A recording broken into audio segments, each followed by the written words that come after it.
Imagine surrounding yourself with incredible women who've overcome challenges, they've rebounded after failures and disappointments, and women who are not afraid to shine their brilliance to make a mark in the world. These women support other like-minded women because they know there is plenty of opportunity for everyone and that together we really can make a difference, grow our businesses while have fun along the way. This is what Women in Leadership Podcast is all about. Welcome. I'm your host, Anne-Marie Cross. Grab a cuppa of your favourite beverage, pull up a chair and let's get this conversation started.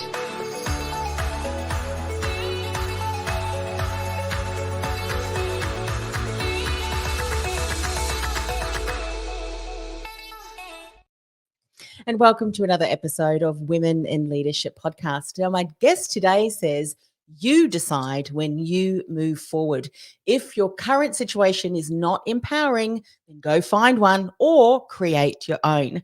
Joining me on today's show is Kelley O'Keeffe. Kelley runs a company that is devoted to maximizing the revenue of women-owned businesses, as well as sharpening female sales leadership skills, called Empowered Engagement LLC. She specializes in studying and working with millennial female business leaders. She has or was a technology sales executive who oversaw 15% of her publicly traded company's revenue. And she was also in charge of 2 key client relationships, leading over 300 people globally. She had to leave corporate for health reasons related to fertility treatments. And she began to realize the cost our society was experiencing after the Great Breakup.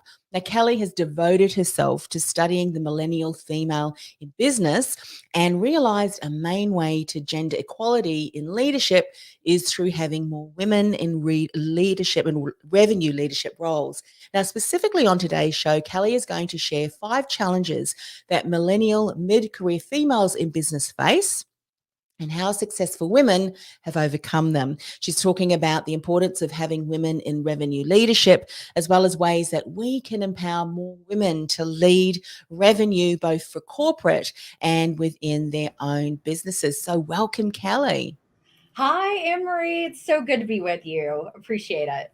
Oh, look, absolutely. We've got such a jam-packed show to speak about today. And I love the way that when you look back over your career and even life's journey, there are so many different lessons that we can learn.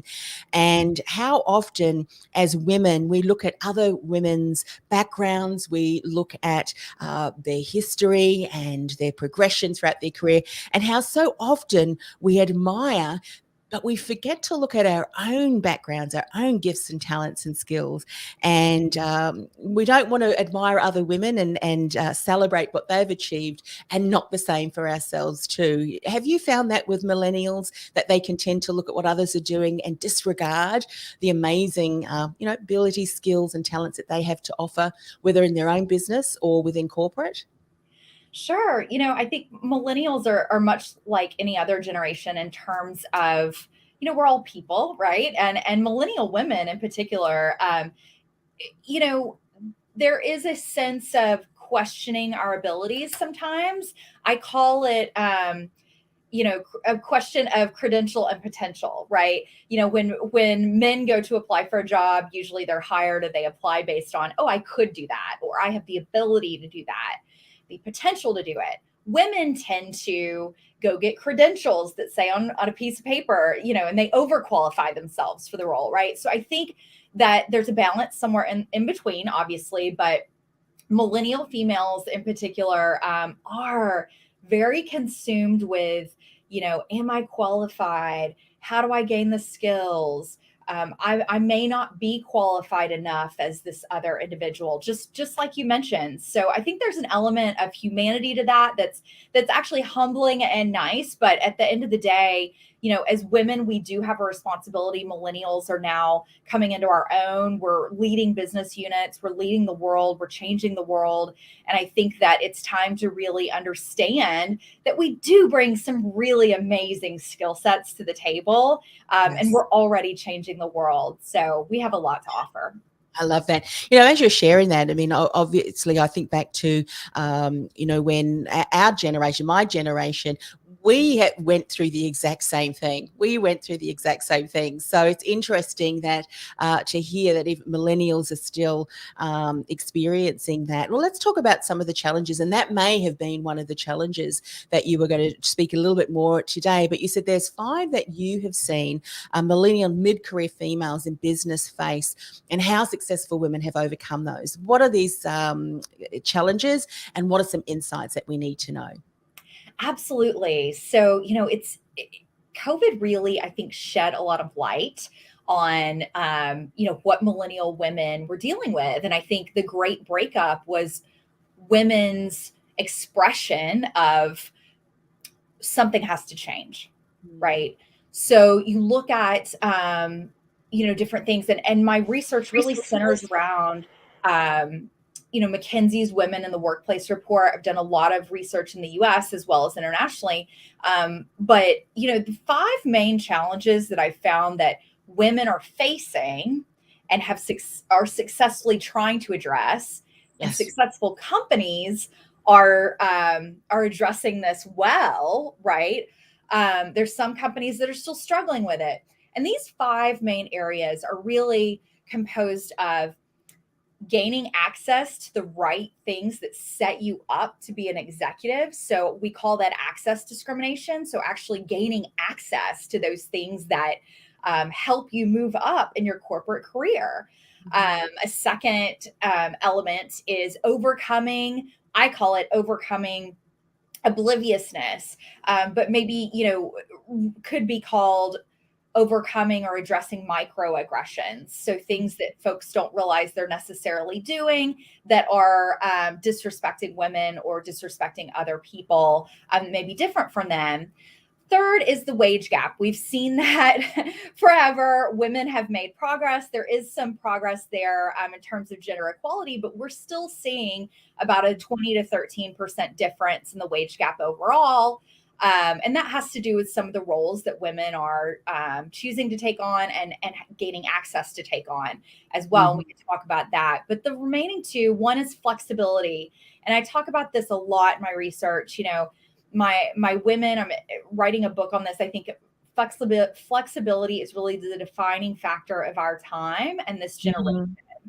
And lastly, recognition. So really gaining the recognition that you feel you've earned, as opposed to maybe someone who's taking credit for it, or maybe not feeling valued enough in your organization. And those are really great. Companies are learning to address these items really, really well if they haven't already. But COVID really brought this to light, and the Great Breakup really showed us how important these 5 areas really are to millennial female.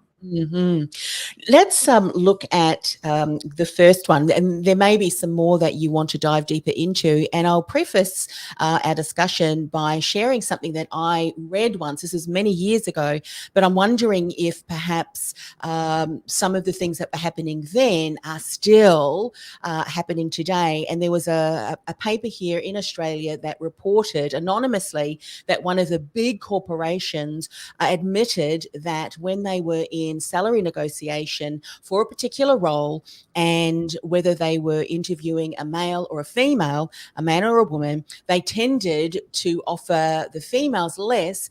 And the reason was because we know that typically women do not negotiate for their salary. They pretty much accept what is offered to them. So I wonder, could that be happening now? And could we be supporting women in their ability to feel confident to be able to go to the negotiation table and have some strategy around how to approach that? And is that something that aligns a bit with the access of discrimination, getting support for women to be able to access the kind of coaching, mentoring that would support them in this way? Love to hear your thoughts on this, Kelley. Sure. Everybody's different, right? So we can't speak for everybody, but I have been researching successful VP plus millennial females in the US and their best practices. And a few things have really come to light that are just super encouraging and surprising as well.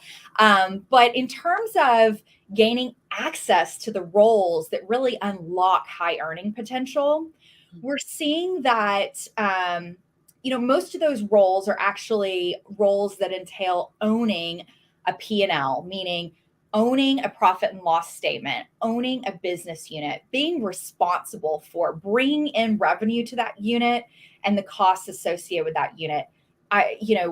Women need to be in charge of profitability of a sector of their company, because that really allows them to be in a position and have a seat at the table where they know what's bringing in revenue. They know their company, their customers, they're making responsible decisions for this business unit. And the financial statements don't lie, right? You're either looking pretty good on paper or you're not, right?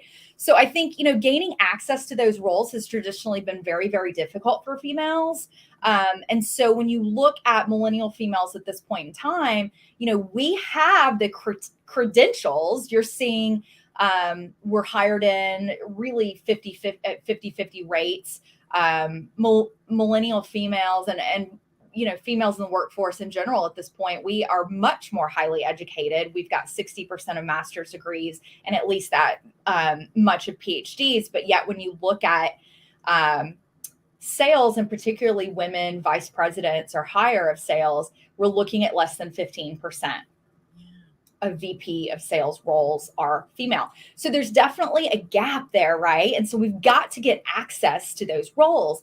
Now, here's the kicker is we've got to put ourselves in positions where we are negotiating for those roles, right?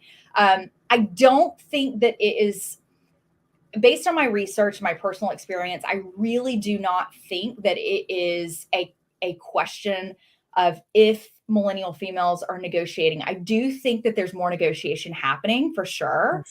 The research points to there being a discrepancy with the way women are viewed when they negotiate.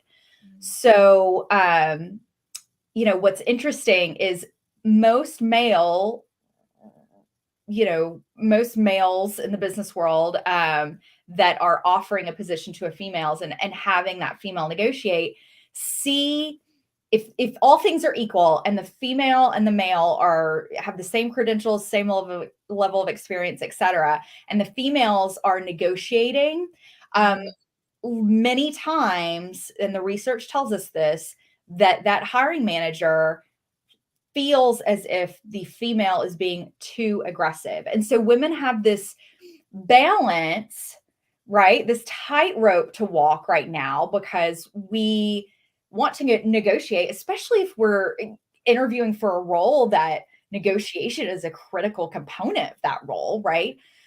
Many women that I've seen do it successfully try to negotiate at least once. They at least go back and they use market comps as well. They say the comparable, salary range for this position is X. I meet this criteria. I expect comp to be in line with the market. And I've seen them do that very successfully. And that is taken as a less aggressive approach. Yes. You know what's interesting about that as well, and I've heard these conversations too, and it's almost like, oh my goodness, we have so much more to navigate through, because then if you're interviewing with a woman, she may feel threatened if she's, it's so ridiculous. It's like this a pot of all of these things that women have to negotiate. And it is true when you look at, and I've spoken to so many women, they have worked so hard. They have got so many qualifications. So I wonder, have you in your research too been able to uncover these women that did rise and have more P&L, as you said, responsibilities and oversight of that? Were there some key things that they could put it down to? I mean, I know mentorship is really important. You've got to surround yourself with others who really will, sow into you and your career. But are there some things that they have been able to look back and to say it was these things were really key in supporting me and stepping into this role? Have you been able to uncover that? Absolutely. So, and I think this is so important, because you're talking about this, Anne-Marie, because really a key component in this is networking and talking about it, right? If you look at the statistics, most women from ages 35 to 50 really slow down their networking. And a lot of this can be attributed to women caretaking, all of that. But if you look at women with children compared to women without children, it's really the same in terms of their networking activity. It very much slows when you go into that age group of 35 to 50. Now, with men, it's not like that. They are networking, the research shows us. So I think, really making sure that you're keeping up with your career contacts is super important, and cultivating those relationships. And I think, Anne-Marie, to your point, just talking about it and sharing information. Podcasts are a great way, especially this podcast is a phenomenal way to keep up with what's going on around the world and in your network and in your industry. But, using social media, using LinkedIn, et cetera, great tools. Another, key component and trend I've seen with highly successful females, VP plus, that are millennials, are cultivating what I call a mega champion. So along our career, we hear exactly what you've been told, cultivate great mentors.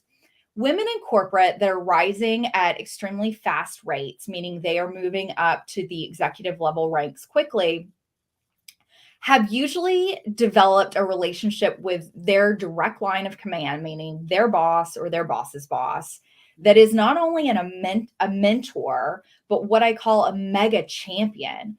They're not just a mentor giving you, career learning advice. They're not just a champion that's going to bat for you when someone asks how you're doing, but there's someone who goes out of their way to advocate for you, because you make them look so good and you help them so much, and they know how hard you hustle and how smart you are. That's a mega champion. And these women that have rose incredibly quickly in their careers have a mega champion that are going behind in ways that they don't even realize this person is advocating for them with folks that have the power to create positions, promote, demote, et cetera.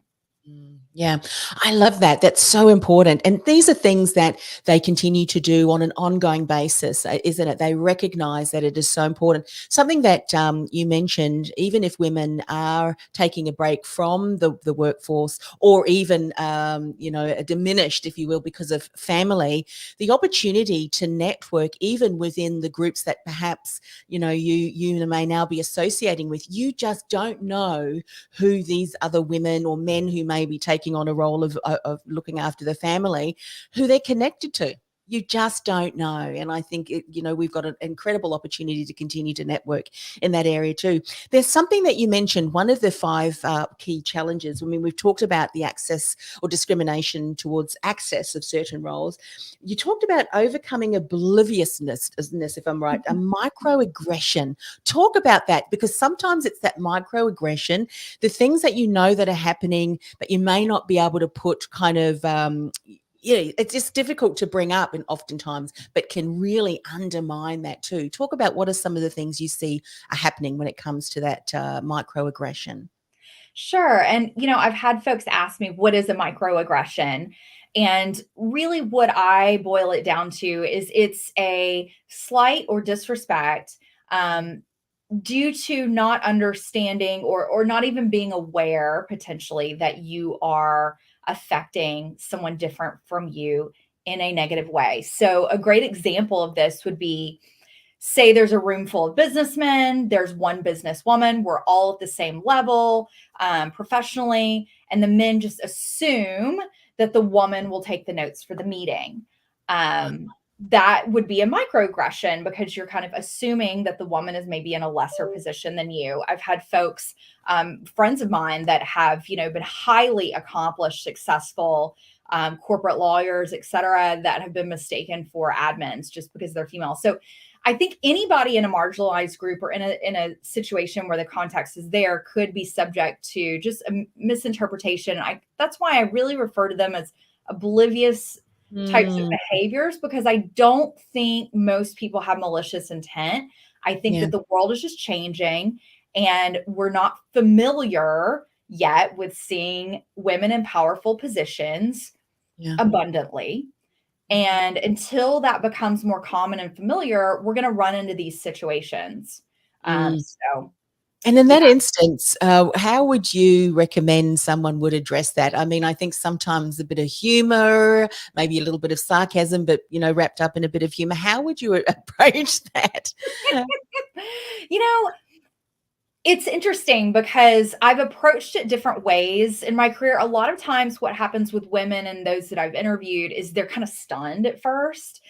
There's this kind of shock. And then in the aftermath, they wish they would have used humor or used something that was just quick witted, right? So I think having something off the cuff that's kind of ready, as sad as it is kind of nice, because there's some that you can sometimes expect, unfortunately, just being it, as someone who's underrepresented in a certain context, right? So I usually use humor, and that's been the tactic that's worked best for me, and also seeking to understand. So, oh, I'm sorry, you're looking for the admin. Well, you might want to check the floor that the admin works on, or whatever it is, and trying to seek to understand, because sometimes it honestly could be an honest mistake, but I think humor is a great way to deal with it, but it certainly depends on the Yeah. situation.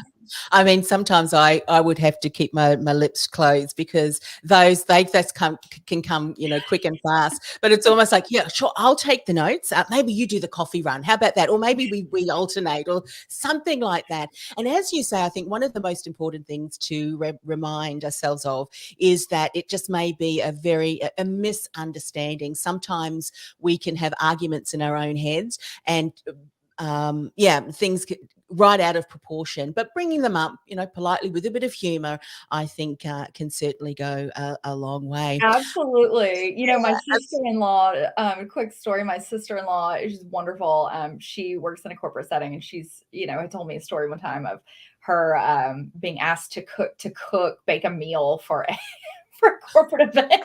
She's Are we running low on the budget for bagels, or is the catering? I I didn't know that was in my job description. And she's like, look, I don't know how to cook.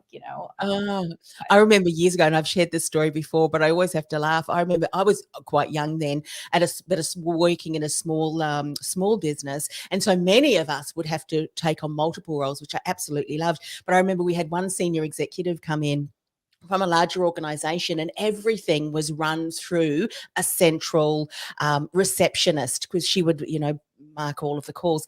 And he came up to my desk and he said, would you would you ring so and so for me? And I looked up at him and smiled. I said, sure. Is your dialing finger on strike or something like that? And he kind of looked at me. I said, you're more than welcome to make your own phone calls here. He said, oh, okay. But I remember, I thought, I'm not sitting here dialing numbers when you can do that yourself. But again, using humor, we laughed and off we went. And I think humor can break the ice so well. So love that. Let's talk about the importance of having women in revenue leadership. I mean, you talked about, women having ownership of P&L and that unit. I mean, if this is the first time anyone's ever really thought about that, what are some things that they can start doing to position themselves for those types of roles? What within an organization do we need to do, whether we're small organization or larger organization, that can encourage, support, and mentor women so that they are better prepared to step into these revenue leadership type roles? What insights Oh, do I you have? love that. Yes. So it's really, I would say, twofold. You've got to have more women self-selecting into roles that are not traditionally female. And so I think, there's been, and then you've got to have companies that are actually investing and promoting women into those leadership roles that are revenue producing leadership roles. So, first off, I would say to someone who's a business leader, and I think we've made great strides in terms of our recruitment levels. We have a 50-50 recruitment rate, generally speaking, especially in sales. So you see usually sales teams across the board are about half females, half males, and that's awesome. But we've got to start assigning key performance indicators and tracking how females are moving into leadership in the revenue generating areas of our company. I think, the great first step is having that entry level. Okay, we can say our company is, half females, half males, or very gender um, equitable. But Mm. we've got to be measuring our gender equality in leadership roles. Yes. Now, as females and mid-career females, if you're millennial generation, you're getting into this mid-career situation, and you're balancing a family and doing different things. And so, going into revenue producing roles sometimes can be difficult, or perceived to be challenging or difficult, because you're responding to client requests, and the hours might be, perceived as different. And we've got to be going up for the challenge, right? A lot of females, we're seeing applicant rates are very high in um, white collar roles, such as legal, such as HR, things that are very vital to a company. And we're so glad that women are represented in those roles. However, we've also got to have women represented in the revenue producing roles, because as we know, having a seat at the table and making decisions, those women who know exactly what our highest producing customers want and need are the ones that are going to have that voice at the table. So I think as women, we've got to do our part to really put ourselves in those positions. And I'm not saying it's easy, but I do see, highly successful male executives, and even some female executives have, admin help. They have, at home help, and making those investments in babysitters, nannies, et cetera, to kind of, help them with those additional challenges. And I think that's a conversation that we can have with our executives and our higher ups at a company of, okay, what does it mean to have a female that's growing a family in a role like this? What are the expectations, and how can we actually empower and enable these roles to be gender equitable? I think also something that you mentioned, a lot of this was happening, however, because of COVID, the lockdowns and so forth, and the change in the way that we work, the flexible hours, the working from home, whilst at that time it might have been seen as a significant challenge, and it was, I think from that we can learn, and there's been a lot more organizations that have now embraced and seen the value of the flexibility, working from home and so forth. Being in the office per se doesn't or isn't the only way that someone can be productive. There's something else that you mentioned, and I'd love to pick up on this, because I think if organizations aren't seeing this, they're leaving a lot of money and opportunity on the table.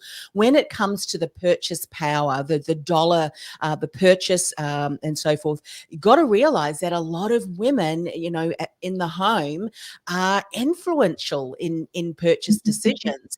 And so if you're not able to see, the way that we as a business, that we relate our product and service through to the female, they are missing a lot of opportunities. And who better to bring that to the table than another woman? You know what I mean?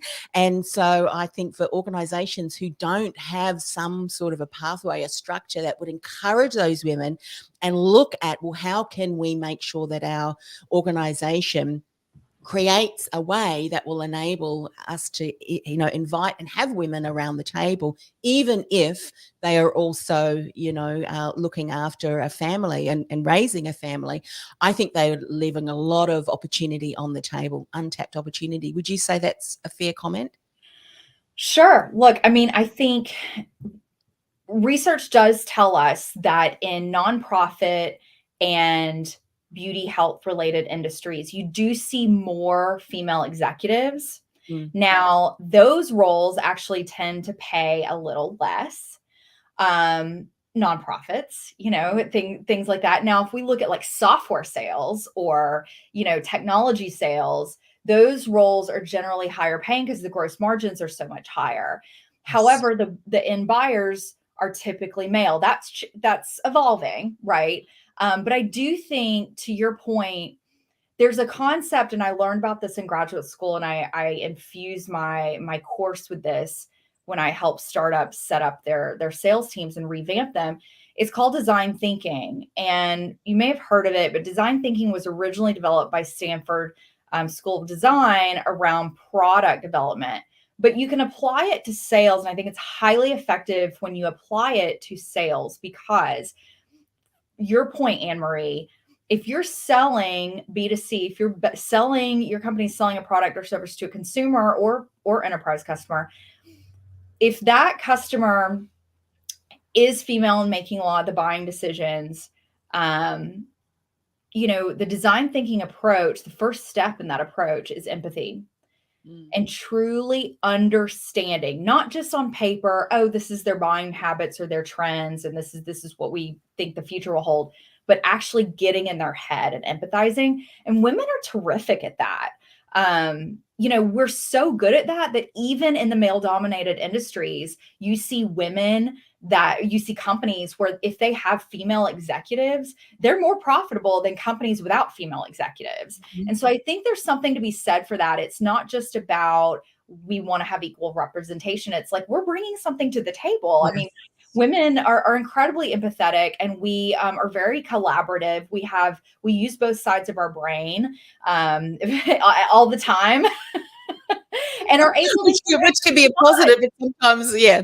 But can I just stop you on something, because I'm so excited to hear you say that. There was an interview that I did with an organization that was a leading market research.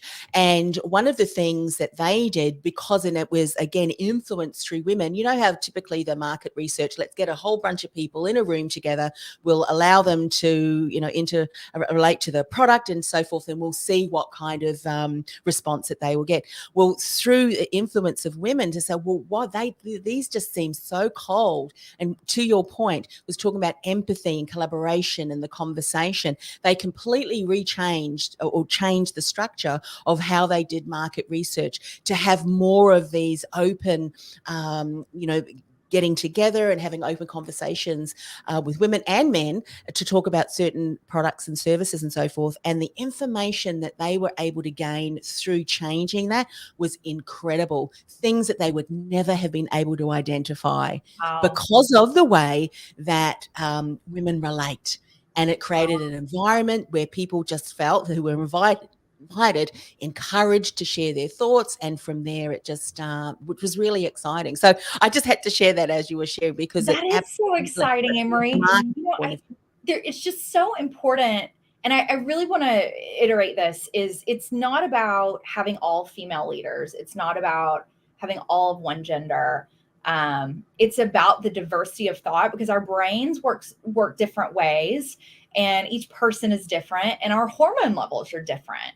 So, you may have, very testosterone fueled folks that are males. You may have males that aren't super testosterone fueled. You may have women that are more make decisions in a different way. So I just think the whole goal is for us to have more diversity of thought, because we can accomplish so much when we look at a problem from different angles. Yeah, I think you just can't do it any other way.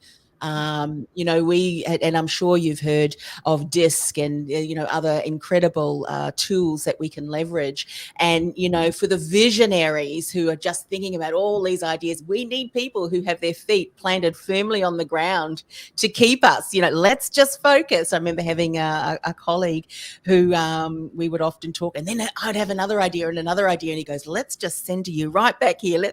Okay.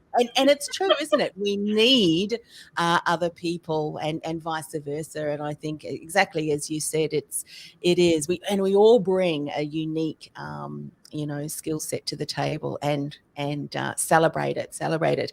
And I know that we're just about at the end of the show today, and we've just scratched the surface. Mm-hmm. So in summary, what are some of the parting insights and encouraging words that you would like to share, Kelley, to millennial mid-career females? Yeah, I think, and it's been wonderful talking with you, Anne-Marie. I've been so excited about this interview and your show. So thanks for having me on. But, I think in summary, I want to leave with these nuggets. So if you're a millennial female, like most of us, you're trying to figure out how to juggle everything and do it all. I look at, society and how meaningful it is for women to make their own money and to be in charge of revenue. And I'm not talking about just at the home, I'm talking about in business as well. In societies that women are driving and making their own money, you see domestic violence significantly decrease. You see quality of life for children significantly increase. And so, I encourage you as a millennial female to keep persisting and believe in yourself. You mentioned the DISC assessment. I took my first DISC assessment the other day. Wow. And learned so much. And it was so enlightening. So I encourage women to do that, because when you see your strengths written out on a piece of paper, it is very empowering to then be able to have the confidence to say, I'm not an imposter. I am really good at this. I can offer value here. So those would be a couple of things I would consider in terms of gaining your motivation and momentum to keep moving upwards and forwards. Mm-hmm. As you shared that, I mean, if you think about, we talked about, unique gifts and talents and strengths. Absolutely. I think building or increasing self-awareness around the things that really make you tick, so to speak, that the word term that we use so often, you recognize how much of a skill set you really do have. I call this your unique and uncopyable skill set. And often, unless you are aware of what that is, it can be something that you're trying to minimize. I had one client and colleague who would often in the workplace be told, you need to sit down, stop asking so many questions. And then later on in her own business, she recognized that was a unique strength of hers, because through real questioning and the right questions, she was able to help her clients narrow down where they needed to focus, where the gaps were, so that they can move forward. And the reason why her then boss or senior leader was telling her to sit down and not ask so many questions was because that senior leader felt intimidated because of the way that she just shone. And it wasn't until she recognized that's a unique skill of mine and how I can really support my clients. And so having that awareness, you can really then stay in your lane, continue to really develop in that area. And often when you're doing what you are just created to do and wired to do, others notice.